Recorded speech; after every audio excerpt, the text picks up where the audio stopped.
হযরত ইউনূস আলাইহিস সালাতু ওয়াস সালাম এই মুহররম মাসে আল্লাহ পাকের সেই জমিনের মধ্যে হযরত ইউনূস আলাইহিস সালাতু ওয়াস সালাম একটা আল্লাহ পাকের একটা হুকুমকে অমান্য করেছিলেন।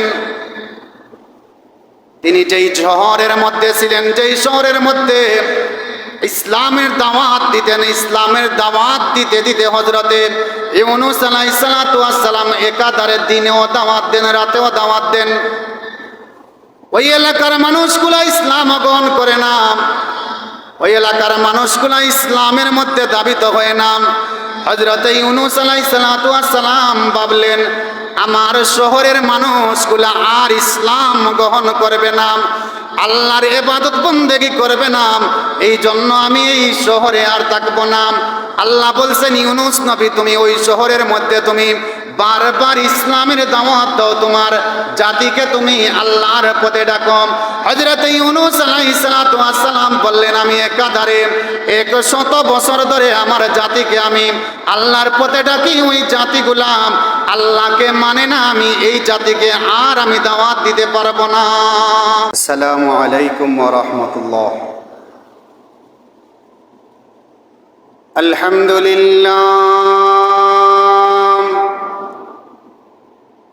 الحمد لله الذي جعل الشمس والقمر بحسبان والنجم والشجر يسجدان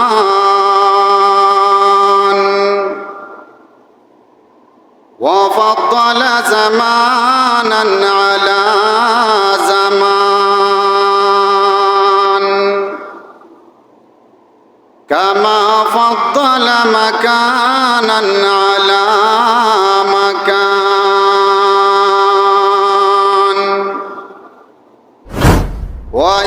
وإنسانا على إنسان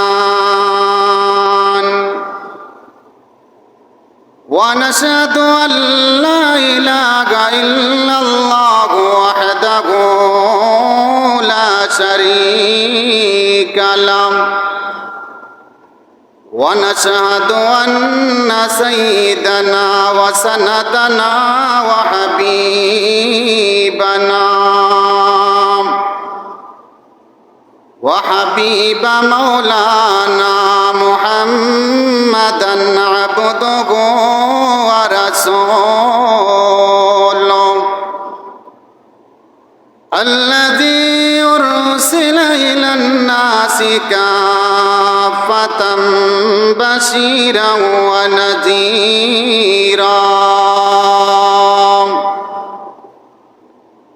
وداعيا إلى الله بإذنه وسراجا منيرا. أما بعد فقد قال الله تعالى في كلامه المجيد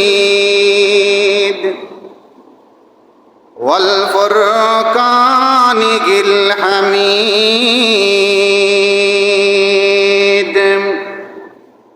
أعوذ بالله من الشيطان الرجيم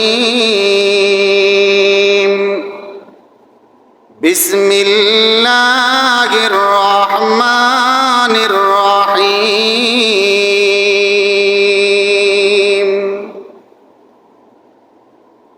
إن عدة الشهور عند الله 12 شهرا في كتاب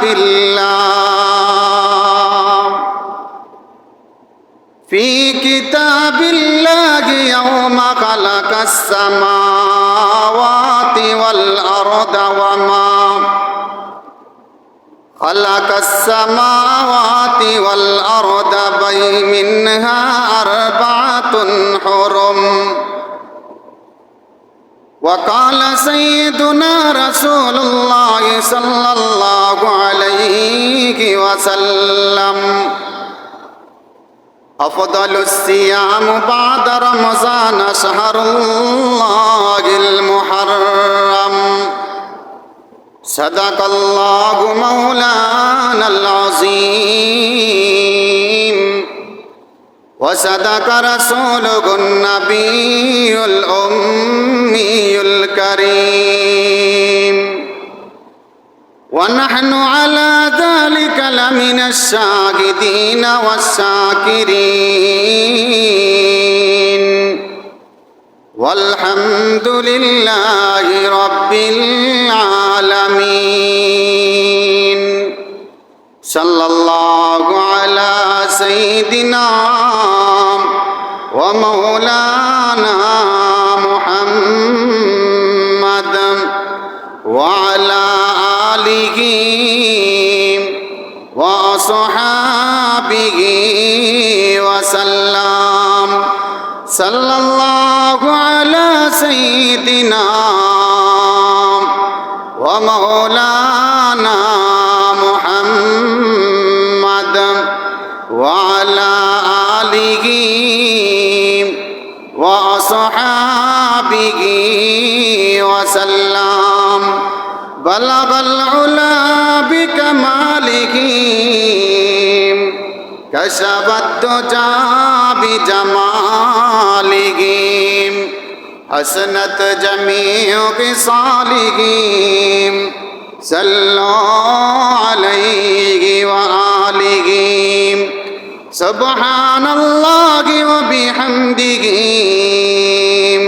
سبحان الله العظيم سبحان الله وبحمده سبحان الله العظيم لا إله إلا الله لا إله إلا الله لا إله إلا الله لا إله إلا الله لا إله إلا الله لا إله إلا الله যার দিলে আছে ভাই আল্লাহর ভয় আল্লাহ আল্লাহ সব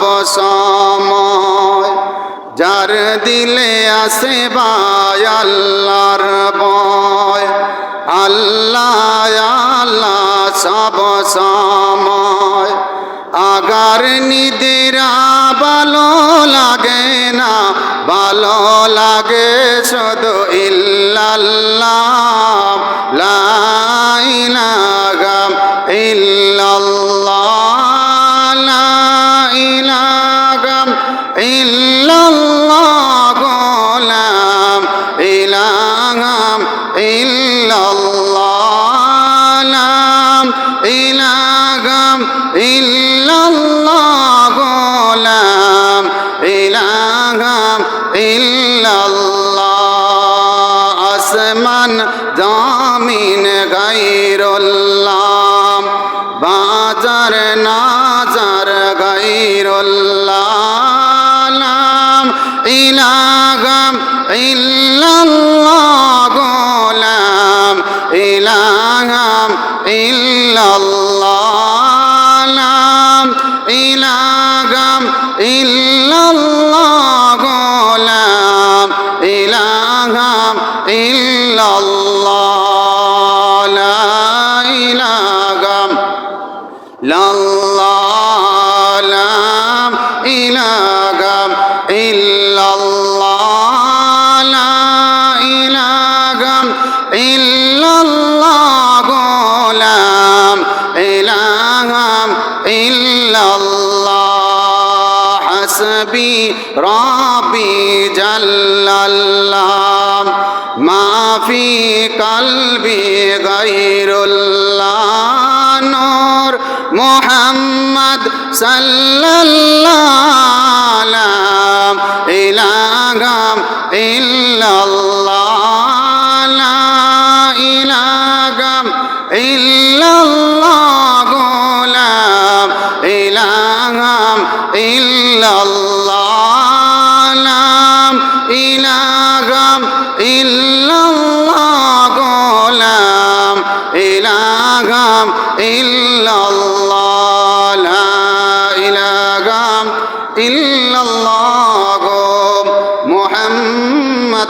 রাসূলুল্লাহ সাল্লাল্লাহু আলাইহি ওয়াসাল্লাম। আলহামদুলিল্লাহ, আল্লাহ পাকের অসংখ্য গণিত শুকরিয়া আদায় করি যে আল্লাহ সুবহানাহু ওয়া তাআলা আমাকে আপনাকে দুনিয়ার সমস্ত কাজ থেকে মুক্ত করে সর্বপ্রথম আল্লাহর ঘর মসজিদে আসার এবং বসার তৌফিক দান করেছেন। এই জন্য মহান মালিকের কাছে, মহান আল্লাহ পাকের কাছে আমরা কালিমাতু শুকুর আদায় করি। সবাই বলি আলহামদুলিল্লাহ।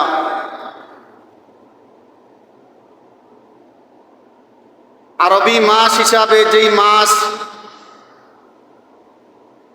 সর্বপ্রথম যেই মাস আমাদের সামনে আল্লাহর গণনা হিসাবে যেই 12টা মাস আছে, এই 12টা মাসের মধ্যে গণনা হিসাবে যেই মাস শুরু হয়, এই মাস হইল মুহররম মাস।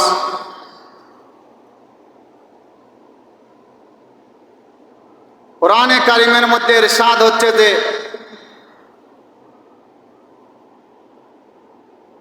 এই 12টা মাসের গণনা করা সমস্ত মুসলমানের জন্য ফরজে কিফায়া। এই মাস আল্লাহ পাকের কাছে এত সম্মানী মাস এই মুহররম মাস।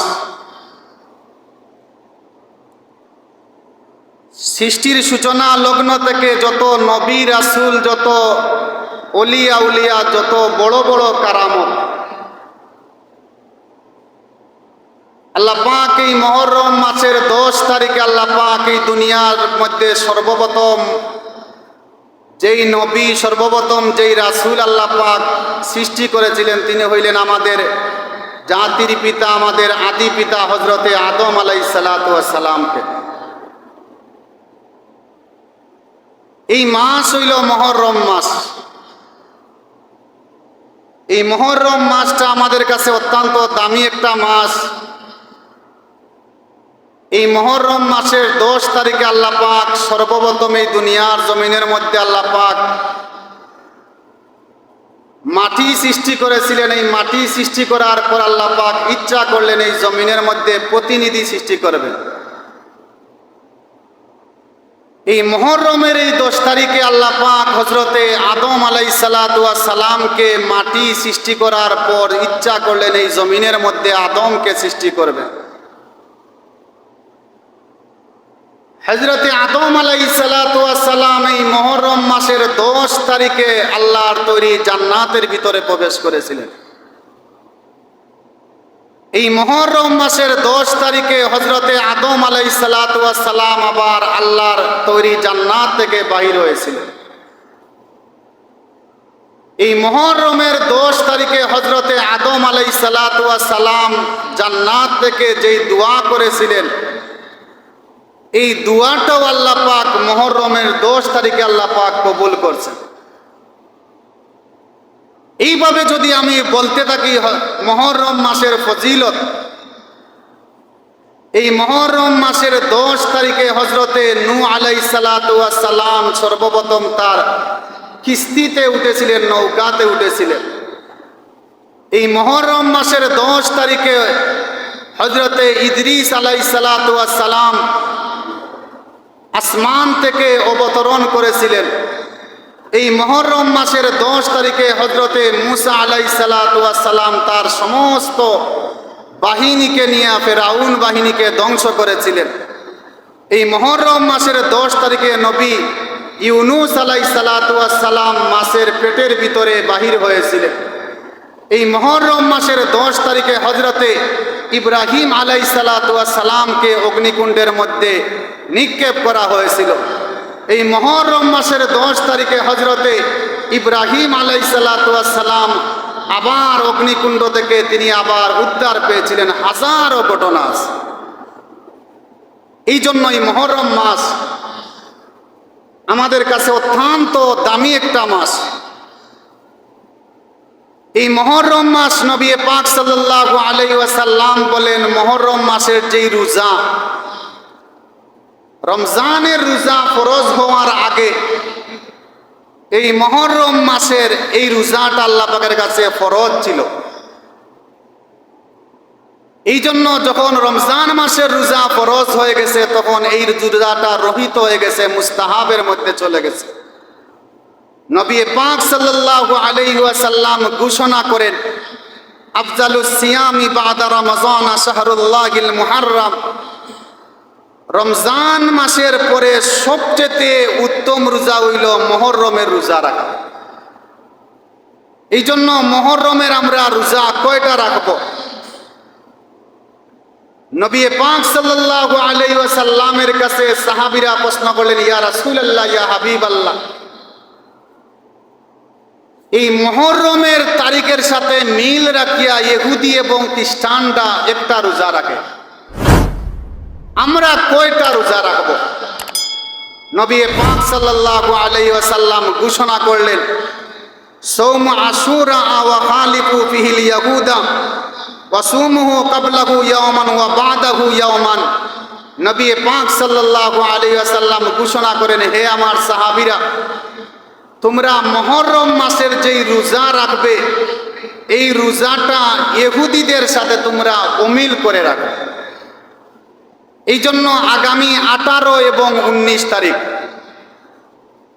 যদি আমরা মুহররমের রোজা রাখি তাহলে আমরা 9 এবং 10 তারিখ আমরা রোজা রাখব। যদি আমরা 9 তারিখ না পারি তাহলে 10 এবং 11 তারিখ এই দুইটা রোজা রাখব। এই জন্য এই মুহররম মাস আল্লাহ পাকের কাছে অত্যন্ত দামি একটা মাস। আমাদের যে রোজা ছিল এই রোজাটা মুহররম মাসেই সর্বপ্রথম আল্লাহ পাক মুহররমের একটা রোজা আল্লাহ পাক ফরজ করেছিলেন। এই মুহররম মাস অত্যন্ত ফজিলতপূর্ণ একটা মাস। নবী পাক সাল্লাল্লাহু আলাইহি ওয়াসাল্লাম ঘোষণা করেন, এই মাসের মধ্যে এত গুরুত্বপূর্ণ মাস, এই মাসে তোমরা বেশি বেশি করিয়া আল্লাহ পাকের কাছে নফল ইবাদত বন্দেগী করো। এই মাসে তোমরা বেশি বেশি করিয়া নফল রোজা রাখো। এই মুহররম মাসের 10 তারিখে তোমরা নবীর আওলাদগণ, নবীর পত্নীগণ এই মুহররমের 10 তারিখে কারবালার ময়দানে শহীদ হয়েছেন, তাদের শুকরানা হিসাবে তোমরা বেশি বেশি করিয়া কোরআনের খতম পড়ো। আপনাদের সামনে আমি নবী ইউনূস আলাইহিস সালাতু ওয়াস সালাম যে আমরা খতমে ইউনূস বলে, খতমে ইউনূস বলি যখন আমরা কোনো মহা বিপদের মধ্যে পড়ি, মহা বিপদের মধ্যে যখন আমরা পড়ি তখন আমরা এই আয়াতে কারিমা তেলাওয়াত করি। নবীর একজন নবী হযরতে ইউনূস আলাইহিস সালাতু ওয়াস সালাম আল্লাহ পাকের এই জমিনের মধ্যে এত মহা মুসিবতের মধ্যে ছিলেন, মাছের পেটের ভিতরে আরেকটা জগতের মধ্যে ছিলেন। হযরতে ইউনূস আলাইহিস সালাতু ওয়াস সালাম তখন আল্লাহর পক্ষ থেকে ইলহাম হইল, ও ইউনূস নবী, আপনি মাছের পেটের ভিতরে এই মুহররমের 9 তারিখে আল্লাহ পাক ইলহাম করলেন যে আপনি এমন একটা দোয়া পড়ুন, এই দোয়া পড়লে আল্লাহ পাক এই মাছের পেটের ভিতর থেকে আপনাকে উদ্ধার করবেন। বলেন সুবহানাল্লাহ। এখন যদি আমরা কোনো মুসিবতে পড়ি, আমরা যদি কোনো মহা মুসিবতের মধ্যে পড়ি, তাহলে এই দোয়া যদি আমরা পড়ি তাহলে আল্লাহ পাক নিজে ওয়াদা করেন, যেইভাবে আমার নবী হযরতে ইউনূস আলাইহিস সালাতু ওয়াস সালামকে আমি মাছের পেটের ভিতর থেকে আমি আল্লাহ পাক বাহির করতে পারছি, এই দুনিয়ার জমিনের মধ্যে যত বড় মুসিবত হোক, মহা বিপদে পড়লে এই আয়াতে কারিমা তেলাওয়াত করলে, নীরবে নিস্তব্ধে যদি আয়াতে কারিমা তেলাওয়াত করে রুগ্ন ব্যক্তি যদি হয়, আমি আল্লাহ পাক রোগকে শিফা দিব। বলেন সুবহানাল্লাহ। এই আয়াতে কারিমা হইল, লা ইলাহা ইল্লা আনতা সুবহানাকা ইন্নী কুনতু মিনাজ জালিমিন, ফাস্তাজাবনা লাহু ওয়া নাজ্জাইনাহু মিনাল গাম্মি ওয়া কাযালিকা নুজিল মুমিনিন। আল্লাহ পাক হযরত ইউনূস আলাইহিস সালাতু ওয়াস সালামকে যখন এই আয়াতে কারিমা শিক্ষা দিলেন, হযরত ইউনূস আলাইহিস সালাতু ওয়াস সালাম এই মুহররম মাসে আল্লাহ পাকের সেই জমিনের মধ্যে হযরত ইউনূস আলাইহিস সালাতু ওয়াস সালাম একটা আল্লাহ পাকের একটা হুকুমকে অমান্য করেছিলেন। তিনি যেই শহরের মধ্যে ছিলেন, যেই শহরের মধ্যে ইসলামের দাওয়াত দিতেন, ইসলামের দাওয়াত দিতে দিতে হযরতে ইউনূস আলাইহিস সালাতু ওয়াস সালাম একাধারে দিনেও দাওয়াত দেন, রাতেও দাওয়াত দেন। ওই এলাকার মানুষগুলা ইসলাম গ্রহণ করে না, ওই এলাকার মানুষগুলা ইসলামের মধ্যে দাবিত হয়ে না।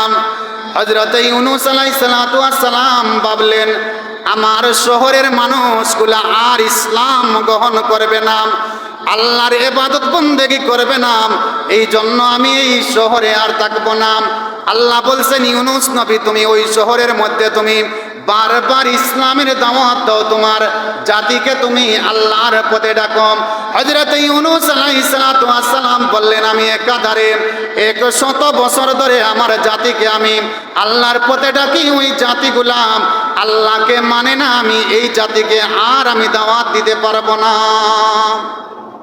এই জাতিকে আমি আর দাওয়াত দিতে পারবো না। আমি একাধারে 100 বছর আল্লাহর এই জমিনের মধ্যে আমার জাতিকে আমি দাওয়াত দিতে আসি ইসলামে। এই মুহররম মাস ছিল।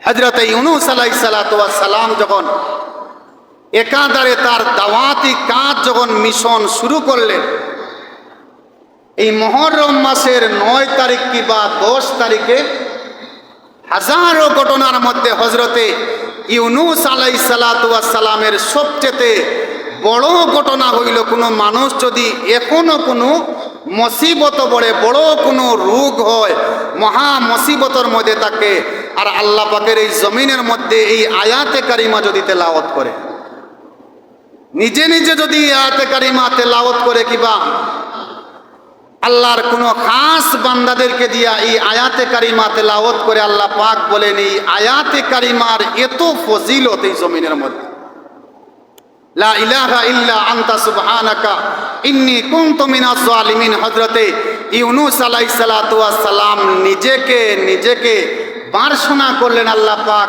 আমি তো এত জালিম, আমি তো এত গুনাহগার, আমি তো মাছের পেটের ভিতরে। আল্লাহ পাক বলেন, ইউনূস নবী এই আয়াতে কারিমাটা আমি জমিনের মধ্যে আমি আল্লাহ পাক এত ফজিলতপূর্ণ করে দিলাম। কোনো মানুষ যদি মহা রোগের মধ্যে থাকে, রোগ মুক্তির জন্য, জীবনের আশা পূরণের জন্য, জীবনে সফল হওয়ার জন্য যদি এই আয়াতে কারিমা তেলাওয়াত করে, আমি আল্লাহ পাক সঙ্গে সঙ্গে এই আয়াতে কারিমা তেলাওয়াত করিয়া দোয়া করলে আমি আল্লাহ পাক দোয়া কবুল আর মঞ্জুর করি। হযরতে ইউনূস আলাইহিস সালাতু ওয়াস সালাম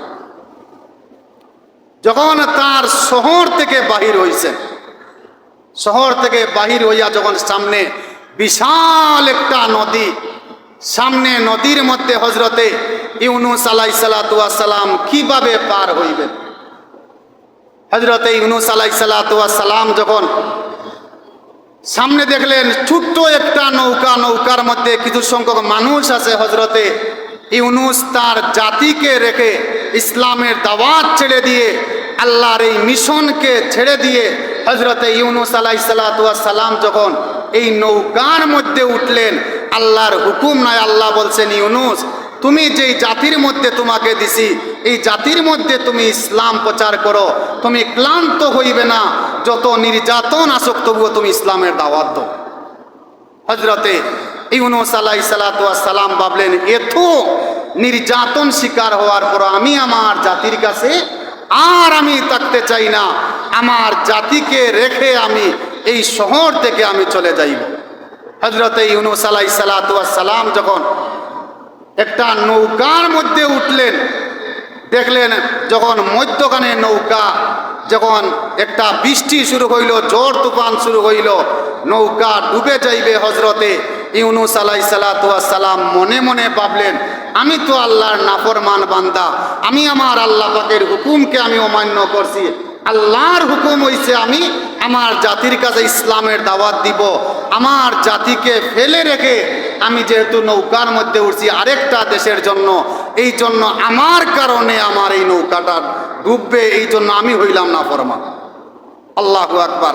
হযরত ইউনূস আলাইহিস সালাতু ওয়াস সালাম কিভাবে নৌকা থেকে মাছের পেটের ভিতরে গেছিলেন, এই মুহররম মাসের 10 তারিখে যেই দুয়ার মাধ্যমে হযরত ইউনূস আলাইহিস সালাতু ওয়াস সালাম আবার মুক্তি পাইছিলেন।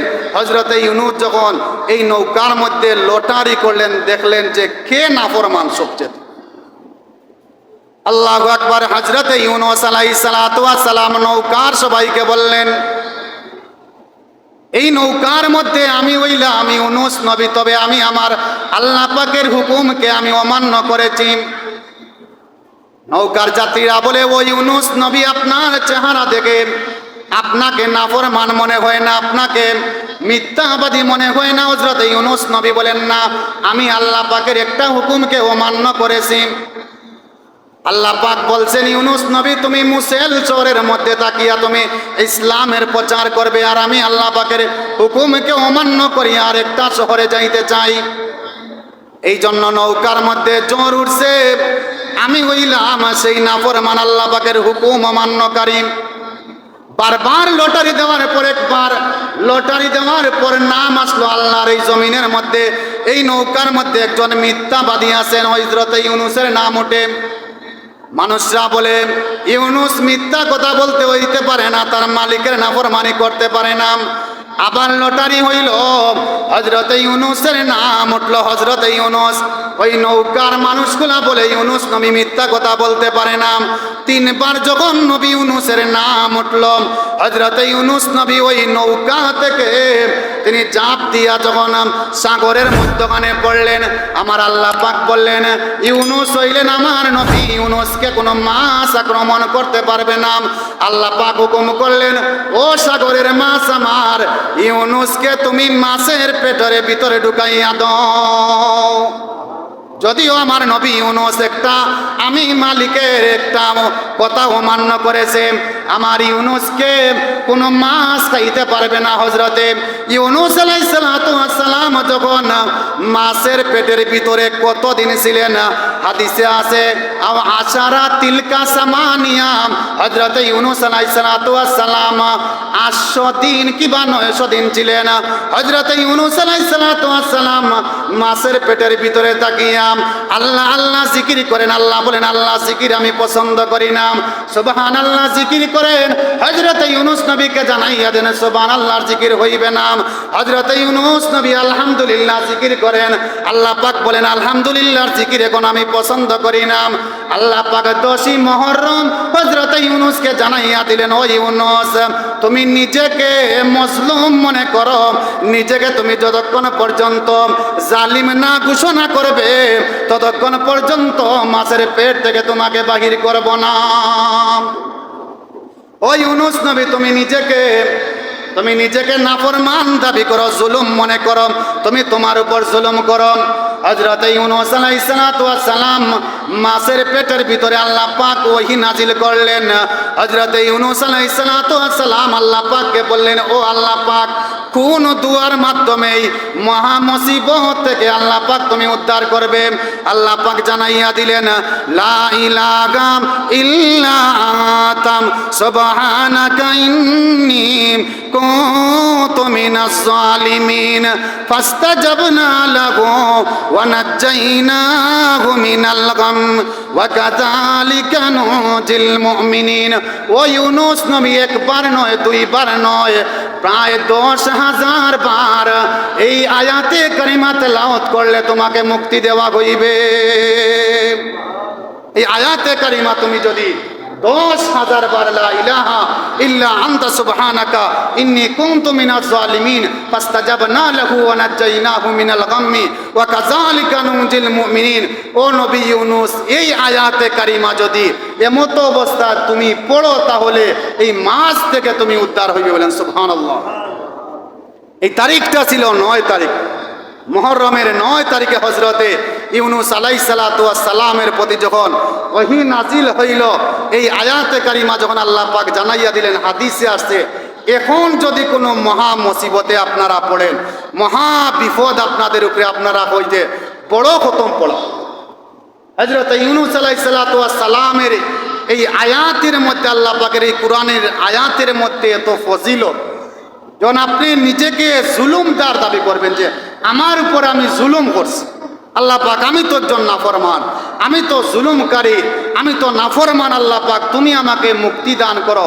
আল্লাহ পাক বলেন, কেউ যদি তার অভাব দূর করতে চায়, কেউ যদি তার মনের আশাকে পূরণ করতে চায়, কেউ যদি রিজিকের জন্য এই আয়াতে কারিমা প্রতিদিন লা ইলাহা ইল্লা আনতা সুবহানাকা ইন্নী কুনতু মিনাজ জালিমিন, এই আয়াতে কারিমা যদি কেউ 40 বার দিনও পড়ে, হাদিসে আসছে, কেউ যদি দৈনিক প্রতি নামাজের পর লা ইলাহা ইল্লা আনতা সুবহানাকা ইন্নী কুনতু মিনাজ জালিমিন এই আয়াতে কারিমা 40 বার পরে, হাদিসে আসে আল্লাহ পাক ওই ব্যক্তিকে জমিনের মধ্যে সে যত বড় মুসিবতের মধ্যে থাকুক না কেন, আল্লাহ পাক এই আয়াতে কারিমার কারণে আল্লাহ পাক মহা মুসিবত থেকে ওই ব্যক্তিকে উদ্ধার করবেন। বলেন সুবহানাল্লাহ। হযরত ইউনূস আলাইহিস সালাতু ওয়াস সালাম আল্লাহ পাকের কাছে আরজি করলেন, আল্লাহ পাক তোমার আল্লাহ নাম চাইতে কি এই আয়াতে কারিমা পড়ো, তোমার সুবহানাল্লাহ আমল চাইতে কি এই আয়াতে কারিমা পড়ো, আল্লাহ তোমার আলহামদুলিল্লাহ শব্দ থেকে কি আয়াতে কারিমা পড়ো। আল্লাহ পাক বলেন, আমার আল্লাহ শব্দ সবচেয়ে বড়, সুবহানাল্লাহ সবচেয়ে বড়, আলহামদুলিল্লাহ সবচেয়ে বড়, তবে তুমি নাফরমান হয়ে গেছো, তুমি জুলুমকার হয়ে গেছো। এমত অবস্থায় তুমি যদি এই আয়াতে কারিমা না পড়ো, তাহলে তুমি নিজেকে জুলুমদার হিসাবে তুমি মনে করবে না। এই আয়াতে কারিমা পড়ো। আর আগামী কাল হইল 10ই মুহররম, এই মুহররমের 10 তারিখে আমি মাছের পেটের ভিতরে এমন বেদনা শুরু করে দিব, ওই মাছ তোমাকে উদ্ধার না করা পর্যন্ত তার শরীরের মধ্যে সে ক্লান্ত হইবে না। বলেন সুবহানাল্লাহ। হযরত ইউনূস আলাইহিস সালাতু ওয়াস সালাম মনে মনে ভাবলেন, আল্লাহর দেওয়া দোয়া আমি পড়িয়া দেব। আল্লাহু আকবার। হযরত ইউনূস আলাইহিস সালাতু ওয়াস সালাম মাছের পেটের ভিতরে তার একটা বরণ হয়ে গেছে।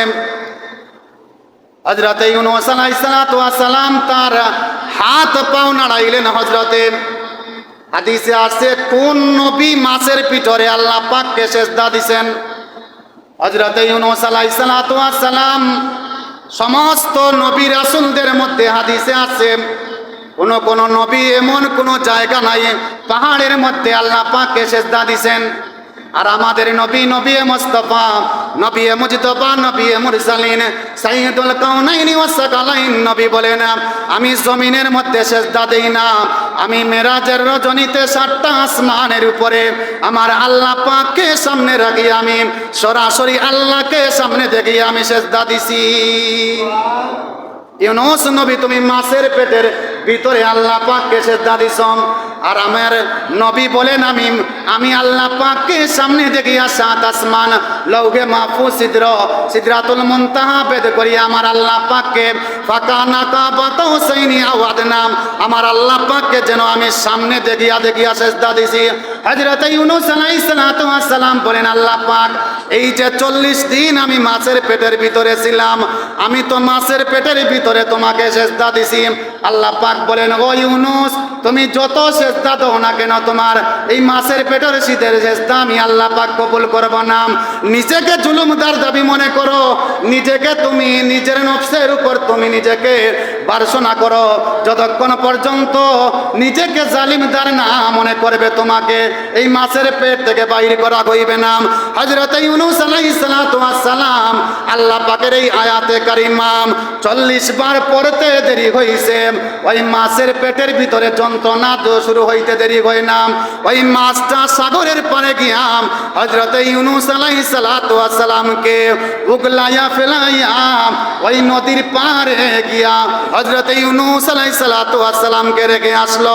হযরত ইউনূস আলাইহিস সালাতু ওয়াস সালাম যখন মাছের পেট থেকে বাইর হইলেন, এই দিনটা ছিল মুহররমের 10 তারিখ। হাদিসে আছে কেউ যদি মুহররমের 10 তারিখে লা ইলাহা ইল্লা আনতা সুবহানাকা ইন্নী কুনতু মিনাজ জালিমিন এই আয়াতে কারিমার প্রথম পড়ে, আল্লাহ পাক বলেন, বান্দা যদি ফজর থেকে নিয়ে জোহর পর্যন্ত, জোহর থেকে নিয়ে আসর পর্যন্ত, আসর থেকে নিয়ে মাগরিব পর্যন্ত, মাগরিব থেকে নিয়ে এশা পর্যন্ত যদি এই আয়াতে কারিমা তেলাওয়াত করিয়া নিজে দোয়া করে আল্লাহ পাক বলেন, বান্দা যত মুসিবতে থাকুক না কেন, বান্দার যত মুসিবত থাকুক না কেন, আমি আল্লাহ পাক ইউনুস নবীকে মুহররমের 10 তারিখে মুক্তি দিয়েছি।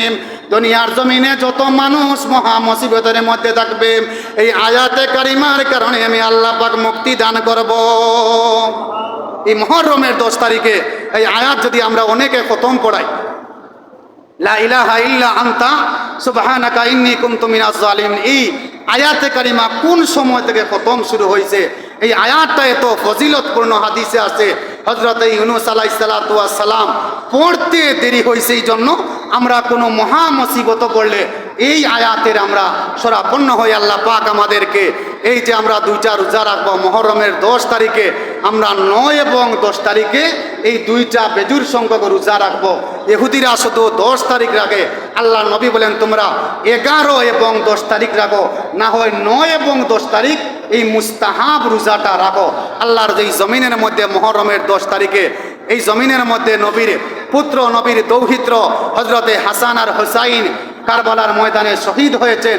এই জন্য আমরা এই মুহররমের 10 তারিখে আমরা বেশি বেশি করিয়া রোজা রাখবো। এই মুহররমের 10 তারিখে আমরা আল্লাহর এই জমিনের মধ্যে কোরআনের খতম পড়ব। এই মুহররমের 10 তারিখে এই আয়াতে কারিমা আমরা বেশি বেশি করিয়া পড়ব।